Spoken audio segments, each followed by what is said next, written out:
अस्सलामु अलैकुम वरहमतुल्लाहि वबरकातुह। मुझे हुक्म मिला है सीरतुन नबी पर बोलने का।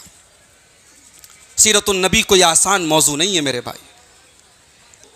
एक घंटा क्या बयान करने वाला बयान करते करते ख़त्म हो जाए, दुनिया के सारे कलम की रोशनाई सूख जाए, नबी की सीरत का हक अदा नहीं किया जा सकता। अरे नबी तो वो हैं, हम जिस नबी की सीरत बयान करने जा रहे हैं उस नबी की शान तो ये है कि उस नबी की ज़ुबान से निकलने वाला एक एक शब्द, एक एक लफ्ज़ अल्लाह ने उसकी गारंटी ली है। वमा यंतिक़ु अनिल हवा इन हुवा इल्ला वह्युन यूहा। ओ लोगों, मेरा नबी अपनी मर्ज़ी से कुछ नहीं बोलते, मेरे नबी अपनी ख्वाहिश से, अपनी इच्छा से कुछ नहीं बोलते। इन हुवा इल्ला वह्युन यूहा, मेरे नबी की ज़ुबान से निकलने वाला एक एक शब्द अल्लाह की तरफ से होता है। उनकी ज़ुबान से वही निकलता है जो अल्लाह ताला का आदेश होता है, जो अल्लाह का हुक्म होता है। मेरे नबी अपनी इच्छा से, अपनी ख्वाहिशात से कुछ नहीं बोलते। मेरे नबी की शान तो ये है कि अल्लाह ने मेरे नबी का नाम भी इतना प्यारा रखा, मोहम्मद सल्लल्लाहु अलैहि वसल्लम। ये नाम वो नाम है कि दुश्मन भी ये नाम लेगा तो तारीफ करना पड़ेगा। मक्का वाले कभी कभी गुस्से में आकर मेरे नबी को मोहम्मद के बजाय मुज़म्मम कहते थे। मोहम्मद का मतलब जिसकी प्रशंसा की जाए, जिसकी तारीफ की जाए, जिसकी सना बयान की जाए। तो मक्का वालों को ये नाम बड़ा भारी गुजरता था। वो कहते थे भाई ये तो हम नाम लेंगे तब भी तारीफ हो जाएगी। तो वो कभी कभी मोहम्मद को बिगाड़ करके नऊज़ु बिल्लाह मुज़म्मम कहते थे। मुज़म्मम का मतलब जिसकी बुराई की जाए, जिसकी मजम्मत की जाए। अल्लाह के प्यारे नबी फरमाते हैं, ओ लोगो, मेरा नाम तो मोहम्मद है। मक्का वाले जब गाली देते हैं तो मुज़म्मम कहते हैं, उनकी गाली को अल्लाह ताला मुझसे फेर देता है। वो तो गाली मुज़म्मम को देते हैं, मैं तो मोहम्मद हूँ। अल्लाह ने तो मेरा नाम मोहम्मद रखा है। ये नाम इतना प्यारा है कि इस नाम जिस इंसान का ये नाम हो, जिस शख्सियत का ये नाम हो, वो इंसान कभी बुरा नहीं हो सकता। हमारे नबी पैदा हुए, बाप का साया नहीं था, यतीम पैदा हुए आप। माँ ने 6 साल तक अपने लाल का ख्याल रखा। 6 साल की उम्र में हमारे नबी ने माँ को भी खो दिया, यतीम हो गए हमारे नबी। दुनिया में जो बच्चा यतीम हो जाए, लोग कहते हैं उस बच्चे का कोई सहारा नहीं होता। भाई माँ बाप बहुत बड़ा सहारा होते हैं। माँ बाप अगर ना हो, बच्चे गलत ट्रैक पे चले जाते हैं, बिगड़ जाते हैं बच्चे। लेकिन अल्लाह ने अपने आखिरी नबी को यतीम बनाया। पैदा हुए बाप नहीं है, 6 साल की उम्र में मां का इंतकाल। अल्लाह ने बचपन ही से अपने नबी को यतीम बनाया।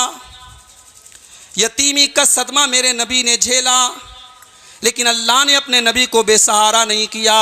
अलम यजिद का यतीमन फ़आवा। ऐ नबी, आपको अल्लाह ने यतीम बनाया, लेकिन अल्लाह ने आपको सहारा दिया, आपको बेसहारा नहीं होने दिया। आप यतीम थे, लेकिन अल्लाह की निगरानी आपके ऊपर थी। अल्लाह आपकी निगरानी कर रहा था, अल्लाह का सहारा आपको हासिल था। नबी का बचपन पाक साफ, नबी की जवानी बेदाग। फिर नबी 40 साल की उम्र को जब पहुंचे, गारे हिरा में हज़रत जिब्राईल आए और मुहम्मदुर रसूलुल्लाह सल्लल्लाहु अलैहि वसल्लम के ऊपर कुरान की पहली 5 आयतें नाजिल हुई। और अल्लाह ने आपको हुक्म दिया कि आप अल्लाह के आखिरी रसूल हैं और आप इस रिसालत का ऐलान कीजिए। मेरे नबी ने अपने पूरे खानदान, पूरे कबीले और पूरे मक्का के लोगों को इकट्ठा किया और सफ़ा की पहाड़ी पे चढ़े और मेरे नबी ने ऐलान किया कि ऐ लोगों, मैं अल्लाह का आखिरी रसूल हूं। तुम ला इलाहा इल्लल्लाह पढ़ लो, एक अल्लाह की उपासना करो, एक अल्लाह की इबादत करो, तभी तुम कामयाब होगे।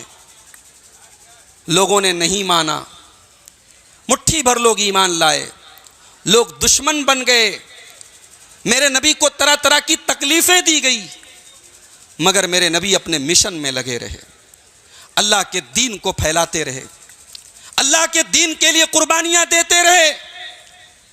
ऐसा भी वक्त आया अल्लाह के नबी नमाज पढ़ रहे हैं, सजदे की हालत में एक जालिम आता है और आपके ऊपर गंदगी डाल देता है, ऊँटनी की ओझड़ी ला के रख देता है। ऐसा भी हुआ कि अल्लाह के नबी सजदे में एक जालिम आता है, आपको आपके गले में चादर डाल करके आपका गला दबाने की कोशिश करता है। ऐसा भी हुआ, एक वो वक्त भी आया जब अल्लाह के प्यारे नबी को मक्का छोड़ करके मदीना जाना पड़ा, अपना वतन, अपनी जन्म स्थली, जहाँ पर आप पैदा हुए, जहाँ पर आपका बचपन गुजरा, जहाँ पर आपकी जवानी गुजरी, उस मक्का की सरजमीन को छोड़ करके जाना पड़ा। मेरे नबी ने ये सारी तकलीफ़ें सही अल्लाह के लिए।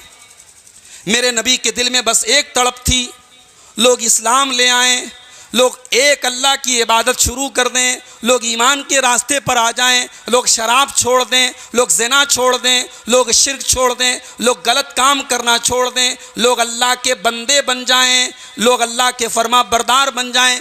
यही मिशन था मेरे नबी का, और इस मिशन के लिए आपने हर तरीके की तकलीफ़ें झेली मेरे भाई।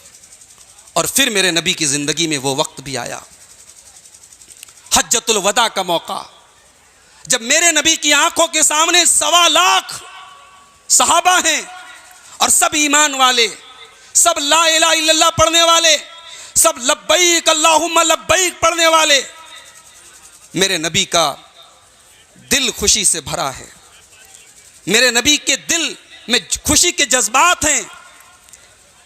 अल्लाह के नबी 1.25 लाख सहाबा से सवाल करते हैं, ऐ मेरे सहाबा, अंतुम तुसअलूना अन्नी फमा अंतुम काइलून, कल क़यामत के दिन अल्लाह ताला तुमसे मेरे बारे में सवाल करेगा तो तुम क्या जवाब दोगे? 1.25 लाख सहाबा बैक ज़ुबान कहते हैं, ऐ अल्लाह के नबी, नशहदु अन्नका कद बल्लगता व अद्दैता व नसहता, ऐ अल्लाह के नबी हम गवाही देंगे कि आपने अल्लाह का पैगाम पहुंचा दिया, आपने नबी होने का हक अदा कर दिया, आपने अपनी उम्मत की भलाई में कोई कमी नहीं छोड़ी, कोई कसर नहीं छोड़ी। अल्लाह के नबी ने आसमान की तरफ अपने हाथों को उठाया और कहा कि ऐ अल्लाह, तू गवाह रहना, तू गवाह रहना, तू गवाह रहना कि मैंने तेरा पैगाम तेरे बंदों तक पहुँचा।